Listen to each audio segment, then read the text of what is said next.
Iniutos ni Pangulong Ferdinand Marcos Jr. sa mga ahensya ng gobyerno na tiyaking ligtas at maayos ang pagbibiyahe ng mga Pilipino sa darating na Semana Santa. Ayon sa Malacanang, inatasan ng Pangulo ang Department of Transportation at mga kaugnay na ahensya na paigtingin ang pagbabantay sa mga terminal, paliparan at daungan. Ayon kay Communications Undersecretary Claire Castro, kailangan ng mahigpit na inspeksyon para iwas abala at ma-fast track ang operasyon sa mga pampublikong transportasyon.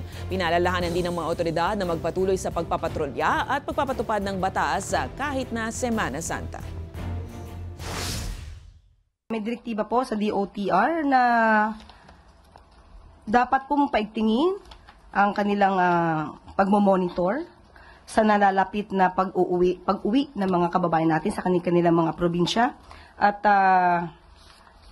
sabi nga po, nagbigay po ng order ang ating Pangulo, hindi lamang po sa DOTR, pero sa mga attached agency po, to ensure the safety and convenience of all the passengers.